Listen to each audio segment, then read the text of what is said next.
everyone, my name is Pratik Tamre and today we are at the India Gold Conference 2025.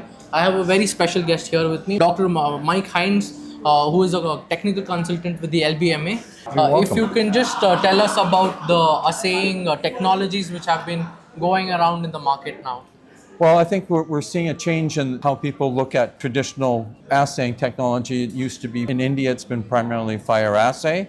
However, on the retail level and laboratory-wise, there's a greater introduction of X-ray fluorescence spectrometry technology, where you can analyze the gold directly and get an answer within minutes. And that is very useful, and as people develop better calibration standards for the X-ray, these X-ray fluorescence spectrometers will have better and better results. And as people get more information on how to properly use them, we'll see an increase in a better accuracy and precision that's in some cases comparable to fire assay for a set alloy like a 22 karat or an 18 karat, provided it's a very narrow calibration range. So how was the evolution of these technologies formed, sir? Like, was it into existence a long time back, or has it been introduced very recently? The concept of XRF technology has been around for a very long time, 30, 40 years.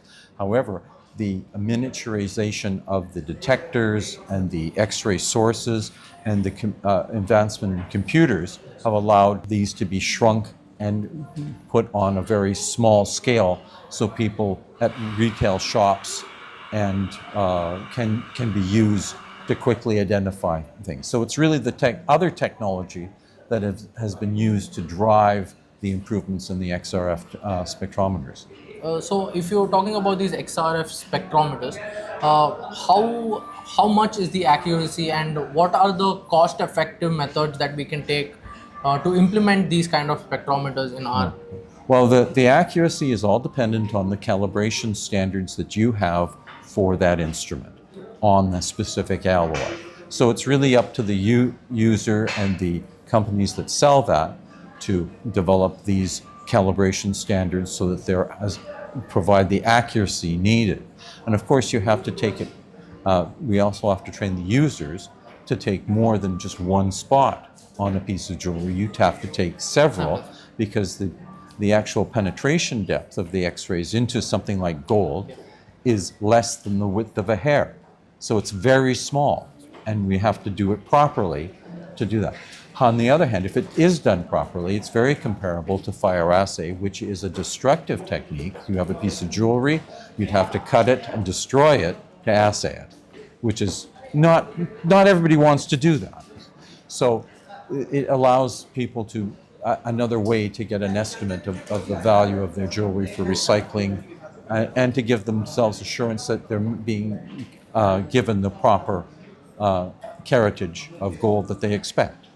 So coming to the time consumed, fire assay obviously takes a very long time and a very tedious process. Yes. How would you compare this with the new XRF technology? XRF, again, it can be measurements can be done in a minute. But again, it would take a little bit longer because you want to do it more than one spot. I mean, you can do it one spot, but you may be wrong. So you want to do it on multiple spots and get an average to have a better idea of that.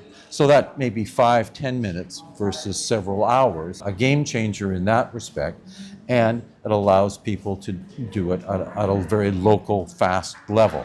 Whereas fire assay, there's only a few places that have the facilities to do that. So it's broadened the scope of allowing people to verify what they're buying and selling. If you can just tell us about, are these XRF technologies used for gold plated products as well? That's a tricky one. It all depends on how thick the plating is.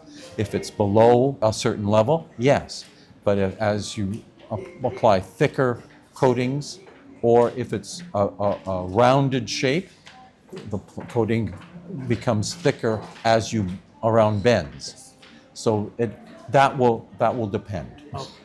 Thank you so much, Dr. Mike, once again, and thank you for coming to our conference, presenting your views about it, and attending the conference overall. It's been my pleasure. Thank you Thank very you much. so much.